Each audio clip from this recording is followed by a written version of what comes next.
دل مدینے کی طرف چل تو مچلتا کیوں ہے؟ دودھ پیتا ہوا بچہ ابھی آتا ہوگا، ہرملا جنگ کے میدان میں اچھلتا کیوں ہے؟ اور بس یہی سوچ کے حیران ہے پیران حسد، ہر طرف تاج شریعت ہی چمکتا کیوں ہے؟ بس یہی سوچ کے حیران ہے پیران حسد، ہر طرف تاج شریعت ہی چمکتا کیوں ہے؟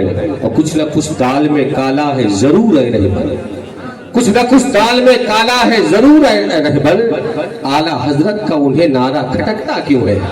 اعلیٰ حضرت کا انہیں نعرہ کھٹکتا کیوں ہے؟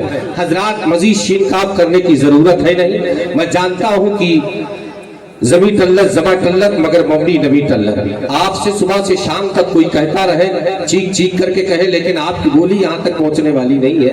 بس اعلان سن لیں، ادارہ مصباحیہ گلشن دانش کل کا دن چھوڑ کر کے پرسوں سوموار کو اب اتنا کہہ دیے، الحمدللہ اللہ جزائے خیر عطا فرمائے، پوری رات مر جاؤ نظامت کرتے کرتے لیکن کوئی 10 روپیہ دینے والا نہیں ہوتا۔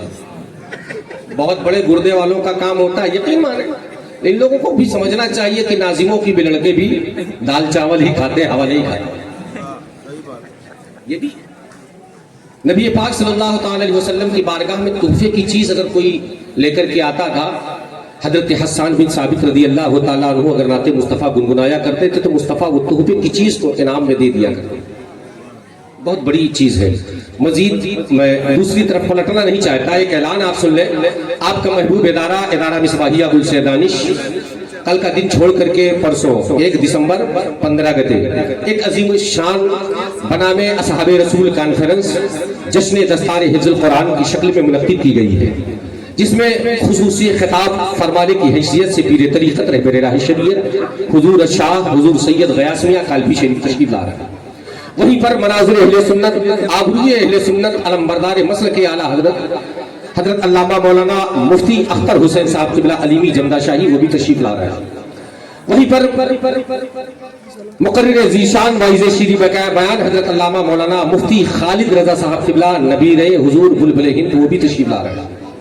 ان کے علاوہ مفتی شبیل حسن صاحب قبلہ اور ضلع باقی بردیہ کے جتنے علماء حفاظ خطبہ شعراء ہیں وہ سب کے سب تشریف لا رہے ہیں، اور خصوصی شاعر کی حیثیت سے ضیاء یزدانی اطہر بہریچی وہ تشریف لا رہے ہیں۔ لہٰذا میں آپ حضرات سے پرخلوص گزارش کروں گا اور میں اپنی طرف سے اپنے ادارے کے لیے اپنے جلسے کے لیے آپ تمامی حضرات کو دعوت دیتا ہوں کہ آپ حضرات پرسوں بعد نماز عشاء جلسے میں تشریف لا کر بیرونی علماء کرام کی نورانی عرفانی حقانی بیانات کو سن کر اپنے قلوب و اذہان کو منور اللہ فرمائے اور دارین کی نعمتوں سے مالا مال ہو۔ اب میں فوری طور پر حضور والا کا استقبال کرتا ہوں اور یہ جگہ چھوڑ کر کے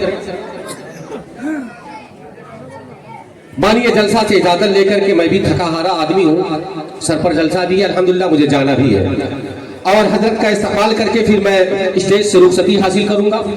اور ایک اعلان آپ سماعت کر لیں، یہ ہمارے چاچا بیت الخلا کے لیے گئے تھے، وہاں پر اندھیرا ہونے کی وجہ سے تاریکی ہونے کی وجہ سے موبائل کو جلا کر کے انہوں نے رکھ دیا کسی ٹوائلٹ کے حصے میں، وہ موبائل وہاں سے غائب ہو گئی، اگر کسی بھائی کو ملا ہو وہ اسٹیج تک لا کر کے پہنچا دے۔ اب آئیے بلا تاخیر وہ عظیم خطیب آپ حضرات کے روبرو ہو چکا ہے، جس کے جملوں سے آپ ملاقات کریں گے، جس کے جملے آپ کے لیے روحانی غذا کی صورت میں کامگر ثابت ہوں گے انشاءاللہ، جن کے قدموں کے قریب میں نے بیٹھ کر کے کافی تقریریں سنی ہے، لیکن وہ اور خطیب ہوتے ہیں جو ایک جلسے میں جاتے ہیں وہی تقریر، دوسرے جلسے میں جاتے ہیں وہی تقریر۔ حضرت کی گفتگو سننے کے بعد آپ کو کہنا پڑے گا جب بھی ملتا ہے انداز جدا ہوتا ہے، 400 بار بھی نکلے تو نیا ہوتا ہے۔ اب آئیے بلا تاخیر خطیب اہل سنت عمدۃ البیان آل رسول جگر گوش عدول چمل زہرا کے مہکتے ہوئے پھول پیر طریقت رہبر راہ شریعت الحاج شاہ حضور سید عامر مسعودی صاحب اللہ کی بارگاہ میں اپنا عریضہ پیش کروں کہ حضرت مائک پر تشریف لائے، اس سے کل پورا مجمع آنے والے خطیب کا آل رسول کا استقبال نعرہ تکبیر اور نعرہ رسالت کے چھاؤں میں کر لے۔ اب پورا مجمع اپنے لبوں کو کھولے، نعرے کے جواب دے نعرہ تکبیر۔ یہ آل رسول کا استقبال کر رہے ہیں۔ میدان محشر کے دن رسول اللہ نے پوچھ لیا میری اولاد کا استقبال کے وقت میں تمہارا منہ کیوں نہیں کھلتا تھا، کیا جواب دو گے؟ تھوڑا دل لگاؤ، نعرہ تکبیر۔ اب سمجھ میں آیا کہ آپ زندہ ہیں۔ نعرہ تکبیر، نعرہ رسالت، نعرہ رسالت،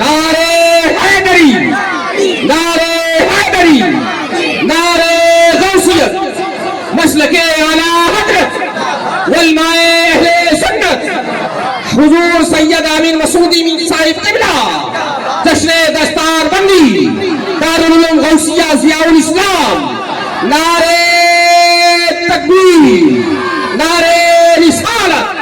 اس شعر کے ساتھ ہی اب چرخ کو بھی حد نظر کہنے لگا ہے, اب چرخ کو بھی حد نظر کہنے لگا ہے, تاروں کے اجالے کو سحر کہنے لگا ہے. گمراہ ہے ہم اس کو مسلمان نہ کہیں گے جو نور مجسم کو بشر کہنے لگا ہے.